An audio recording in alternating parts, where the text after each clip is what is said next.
Kindersklaven. Dieses Thema liegt für Deutschland in weiter Ferne.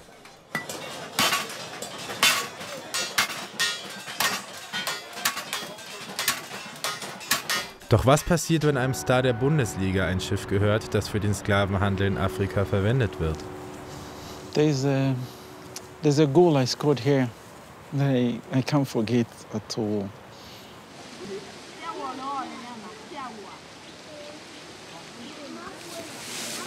In das Schiff des Torjägers lernen wir Jugendliche kennen, die als Kinder von ihren Eltern verkauft wurden und nun darüber berichten.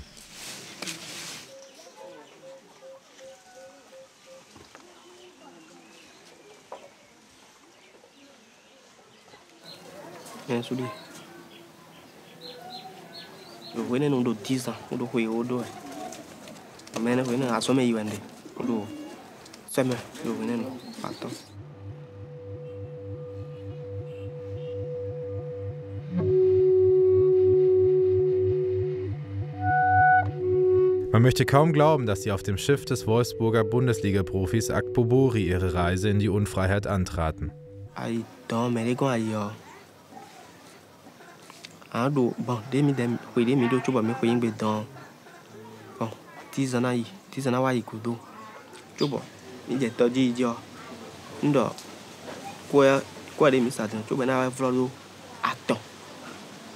Die Interviews mit den befreiten Kindern rühren dabei oft zu Tränen.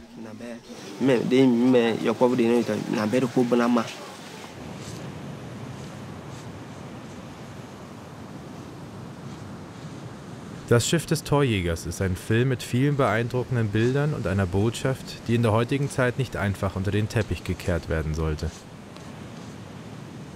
Vérité.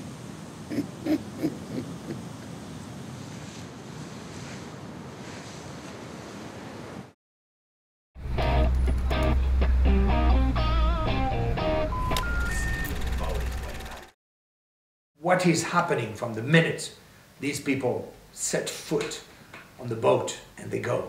What is happening? We don't know. We don't know what they're living. We don't know what they're going through. How did I get the idea? Well, first of all, you know, I'm a journalist and I've been covering illegal immigrations out of North Africa, out of Morocco, to Europe for the last 20 years or 25 years when it started in the 80s.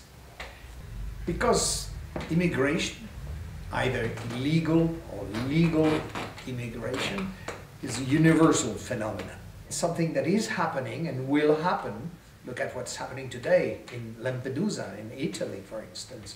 And now even last week in Spain.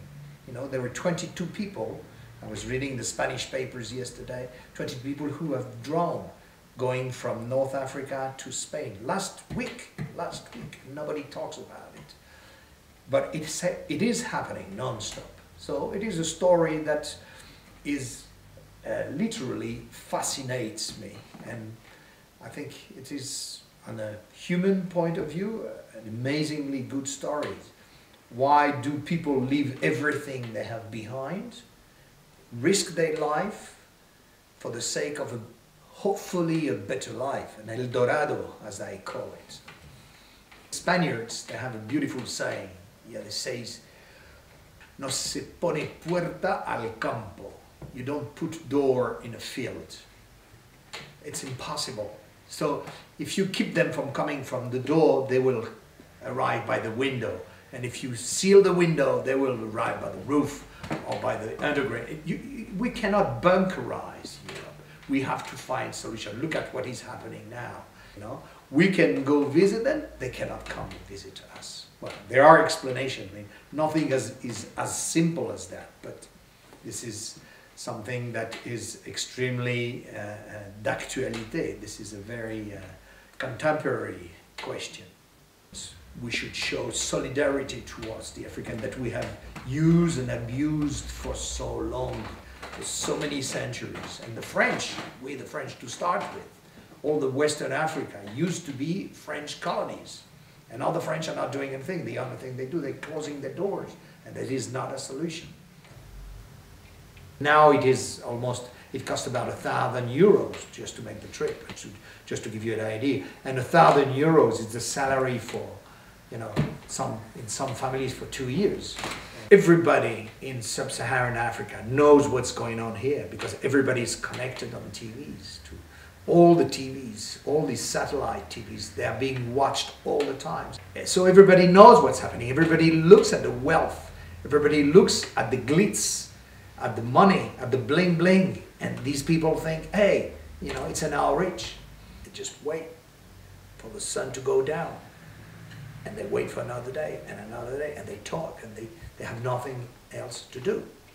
So they try again. They try to steal money, they try to get money, they try to find the solutions to go to the El Dorado.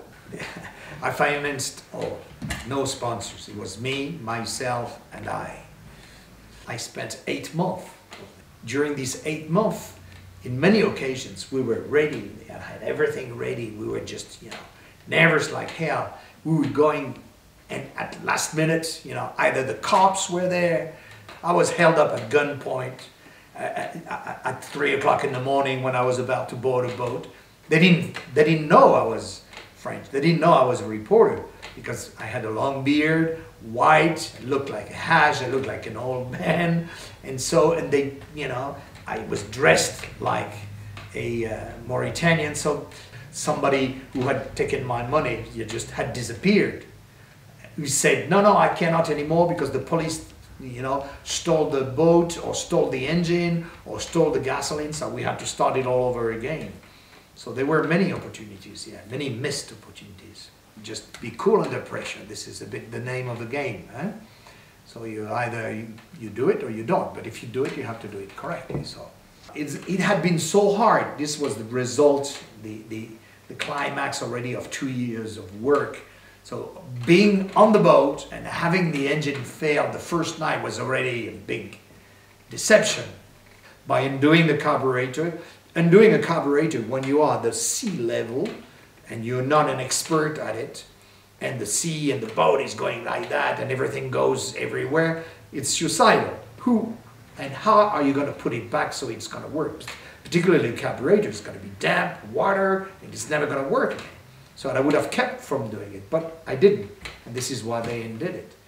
So there I felt like I was, you know, at the same time you started working, you know, a little bit, functioning a bit in a remote fashion. You're so tired, you know, you become a bit fatalistic, you know, so you become, everything becomes a bit, you know, I had a plan B.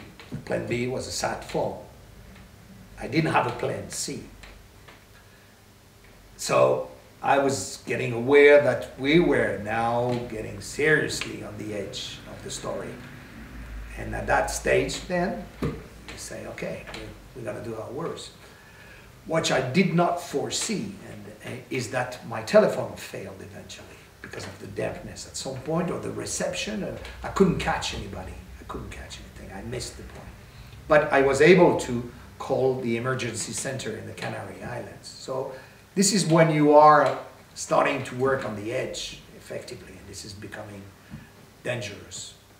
You're in a survival situation. So, but I'm an optimistic person, usually speaking, so I always think that things are going to work out somewhat, and it did.